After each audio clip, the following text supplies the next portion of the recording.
Bonjour à tous, nous allons parler des décisions qui ont scellé l'histoire de France.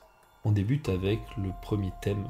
Et si Louis XVI n'avait pas gracié les parlementaires à son ascension au trône du royaume de France? Retournons au XVIIIe siècle, en 1774, alors que Louis XVI accède au trône de France.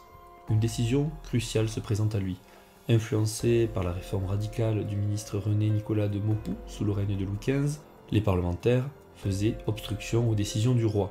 Pour y faire face, Maupoux avait instauré des réformes courageuses en 1771, réduisant les pouvoirs des parlements.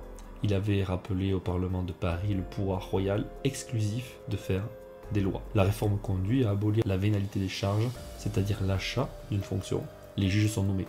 Louis XVI, nouvellement couronné, se retrouve avec une France gouvernable, qu'il va devoir tout de même réformer pour éviter la Révolution française de 1789. Dans cette version alternative, où Louis XVI choisit de ne pas gracier les parlementaires, il garde la main et décide, sans l'opposition constante des parlementaires, de l'avenir de la France. De la sorte, les chances que la Révolution française éclate moins de 20 ans plus tard s'amenuisent, c'est-à-dire diminuent. En réfléchissant à cette divergence potentielle, on est confronté à la complexité des décisions politiques. Ne pas pardonner les parlementaires aurait-il changé le destin de Louis XVI et le cours de la monarchie française? La Révolution française aurait-elle éclaté plus tard? Comme quoi, le destin d'un pays se joue parfois en une décision capitale. Je vous laisse me dire ce que vous en pensez dans les commentaires et argumenter, bien entendu, en fonction de votre avis. Deuxième sujet, l'invasion de la Russie par Napoléon en 2 ans. Plongeons dans l'année 1812, une période où Napoléon Bonaparte, à son apogée, prend une décision qui pourrait changer le cours de l'histoire. Jouer la campagne de Russie sur une durée de 2 ans. L'empereur sait qu'il doit attaquer la Russie car celle-ci ne respecte pas le blocus continental qu'il a ordonné. Si rien n'est fait, c'est tout le système napoléonien qui va s'effriter, puis se briser. Conscient des défis logistiques et des conditions climatiques imprévisibles de la Russie, Napoléon décide d'adopter une approche stratégique à long terme. Plutôt que de précipiter l'invasion en espérant une victoire rapide, il planifie méticuleusement une campagne sur 2 saisons, anticipant les variations extrêmes du climat russe. Au lieu de presser ses troupes à travers le territoire vaste et hostile, Napoléon opte pour une avancée méthodique. Il établit des bases logistiques solides, garantissant un approvisionnement régulier en nourriture et en fournitures pour son armée. Cette approche prudente vise à minimiser les pertes dues aux maladies, à la faim et au froid. La grande armée atteint Moscou, non pas dans la hâte, mais après avoir sécurisé ses arrières et préparé des positions pour les mois à venir, Napoléon, apprenant que le tsar se cache à Saint-Pétersbourg, décide d'attendre la fin de l'hiver pour lancer la deuxième campagne. Les troupes françaises reprennent l'invasion de la Russie. Cette fois-ci, toute l'armée russe va défendre sa ville stratégique. Les Français, largement supérieurs en nombre et commandés par leurs stratèges, gagnent et prennent la ville. Le tsar est défait, il doit accepter de fermer à nouveau ses ports et d'appliquer le blocus continental. En revisitant cette version alternative de la campagne de Russie, on est amené à se demander comment cette approche aurait pu influencer le cours ultérieur de l'histoire européenne. Cette victoire aurait-elle permis une paix durable entre la France et la Russie? L'empire napoléonien aurait-il été préservé ou n'aurait-il gagné que quelques années? La seule chose de sûr, c'est qu'une campagne en 2 ans aurait permis de conserver la grande armée de Napoléon intacte, car la majorité des hommes auraient survécu, ce qui n'a pas été le cas en réalité. Ces questions, bien que sûrement hypothétiques, mettent en lumière l'importance des choix stratégiques dans la conduite des affaires militaires et politiques. Et vous, qu'en pensez-vous? Je vous laisse argumenter. Si la question vous intéresse plus, sachez que j'ai fait une vidéo sur le sujet. Maintenant, nous allons passer au troisième sujet. Napoléon III ne déclare pas la guerre à l'Allemagne en 1870. Transportons-nous dans le 19e siècle en 1870, une époque où l'Europe est en ébullition et où Napoléon III, à la tête du Second Empire français, fait face à une décision qui pourrait altérer l'avenir de la France et de l'Europe, la déclaration de guerre à l'Allemagne. À cette période, les tensions montent entre la France et la Prusse, alimentées par des rivalités territoriales et politiques. Napoléon III, conscient des défis, et malgré la maladie, doit choisir entre la confrontation militaire et la diplomatie. Dans cette version alternative, imaginons que Napoléon III décide de ne plus déclarer la guerre en 1870. En évitant le conflit, Napoléon III aurait pu préserver la stabilité du Second Empire français.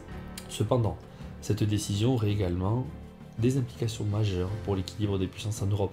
Sans la guerre franco-allemande de 1870-1871, l'unité allemande, sous la direction de la Prusse, ne serait peut-être pas survenue de la même manière, et ne serait peut-être pas survenue tout court.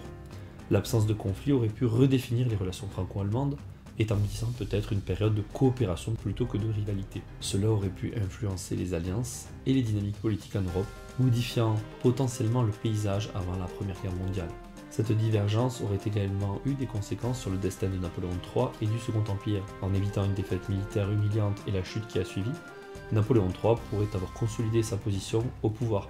N'oublions pas qu'il avait gagné le plébiscite de 1870 avec un score écrasant. Cependant, cela soulève la question de savoir si son régime aurait été capable de répondre aux demandes croissantes de réforme et d'évoluer vers une forme plus représentative de gouvernance, même si c'était quand même le cas avec l'Empire libéral.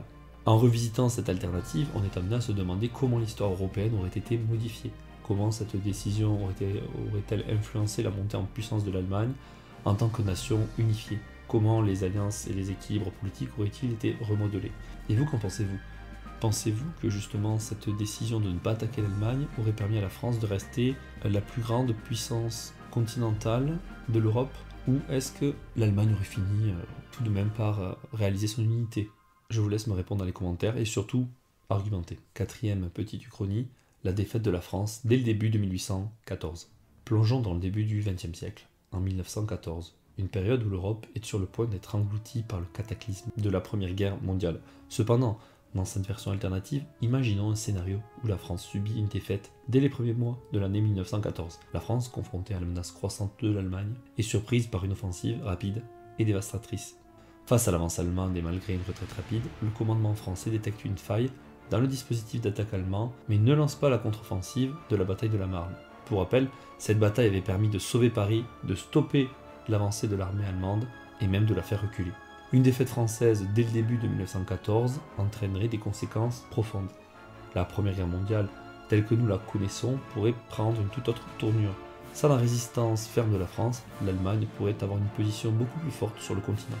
Elle aurait pu attaquer de toutes ses forces la Russie, la guerre aurait continué et il est difficile de prédire ce qu'il sera devenu. En revisitant cette alternative, on peut se demander comment cette défaite précoce de la France aurait-elle remodelé l'histoire européenne. Toujours est-il que pour la France, cette défaite aurait été catastrophique. Le pays aurait été définitivement sorti de l'histoire, quel que soit le résultat de la guerre ultérieurement. Et vous, que pensez-vous qu'il sera advenu si la France avait perdu dès le début de la Première Guerre mondiale en 1914 ? Et enfin, la cinquième petite uchronie, la France continue la guerre en 1940.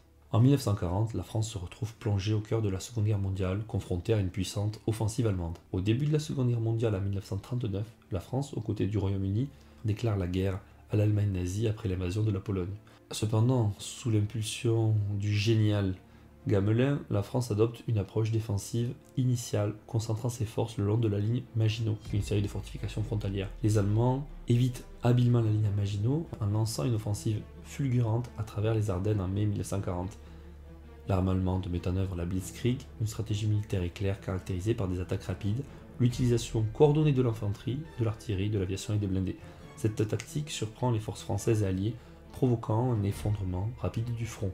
Les Allemands atteignent la Manche, encerclant les forces britanniques et françaises dans la poche de Dunkerque. Malgré l'évacuation réussie des troupes britanniques, la France est confrontée à une situation désastreuse. Face à l'avancée allemande, la France doit prendre des décisions cruciales quant à la poursuite de la guerre. Certains dirigeants militaires et politiques soutiennent une résistance continue, tandis que d'autres, confrontés à la réalité de la défaite imminente, considèrent des options telles que l'armistice. Face à la défaite imminente sur le sol métropolitain, la France, dirigée par des leaders déterminés à poursuivre la lutte, prend une décision audacieuse. Dans cette histoire alternative, nous dirons que le président du Conseil, Paul Reynaud, écoute le général Charles de Gaulle et décide de continuer la guerre. Inspiré par l'idée explorée dans le livre « Et si la France avait continué la guerre ?», Paul Reynaud décide de déplacer le théâtre de la guerre vers l'Empire colonial. Les forces françaises se retirent stratégiquement vers les colonies en Afrique du Nord, en Afrique subsaharienne, en Asie et dans le Pacifique. Les ressources et les troupes mobilisées dans ces régions deviennent le nouveau fer de lance de la résistance française. Les Alliés, bien que secoués par les événements en Europe, reconnaissent la détermination de la France à lutter. Une nouvelle phase de la guerre se déroule avec des batailles épiques dans les déserts d'Afrique du Nord, les jungles d'Indochine et les îles du Pacifique.